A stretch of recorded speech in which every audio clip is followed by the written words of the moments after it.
प्यारे बच्चों, स्वागत है आपका स्टडी कार्य में। और यहाँ पर आपको किंडरगार्टन से लेकर 12th क्लास तक का स्टडी मटेरियल बिल्कुल फ्री में अवेलेबल करवाया जाता है। तो बच्चों, आज का हमारा अलंकार होने वाला है रूपक अलंकार। तो आइए चलते हैं हम इसकी परिभाषा की ओर। जहाँ उपमेय में उपमान का भेद रहित आरोप किया जाता है। आपको परिभाषा समझ में आ रही होगी।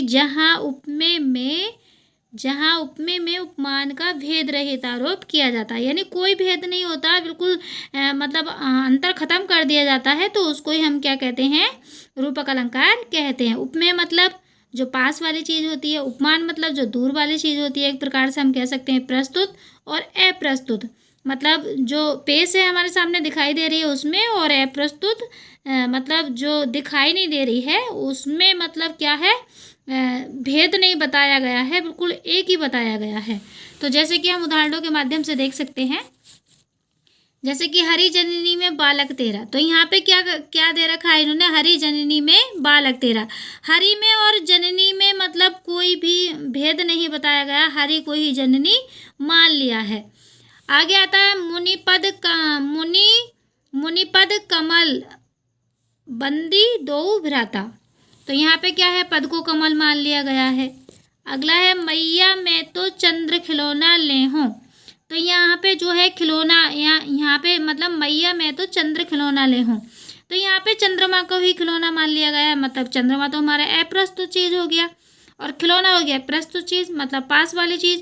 तो इन दोनों में कोई भेद ना बता के चंद्रमा को ही क्या मान लिया गया है? खिलौना मान लिया गया है।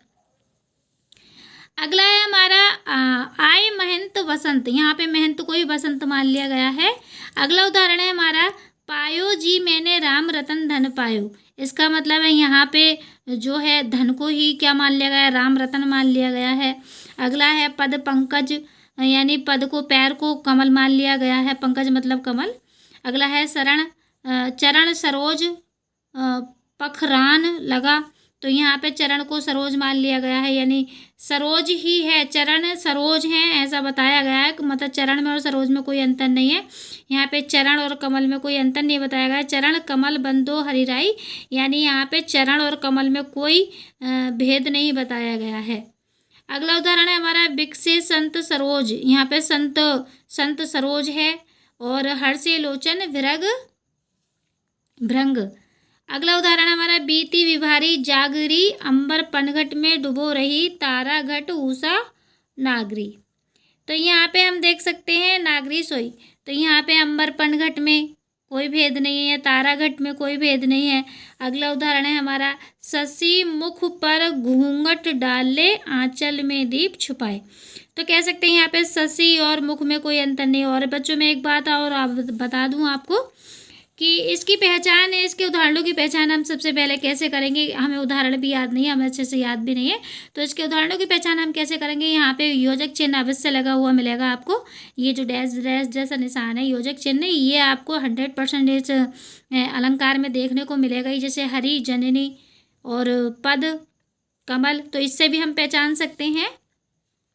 तो आई होप आपको वीडियो पसंद आया होगा। अगर आपको वीडियो पसंद आया है तो आप हमें लाइक कर सकते हैं और कमेंट करके बता सकते हैं कि आपको ये वीडियो कैसा लगा। अगर कोई आपको मिस्टेक लगी हो तब भी आप हमें कमेंट करके बता सकते हैं, ताकि मैं अपनी गलतियों को सुधार सकूं। और अगली वीडियो के लिए आप तैयार रहिए। तब तक के लिए अपना ख्याल रखिए। Take care, bye bye, thank you.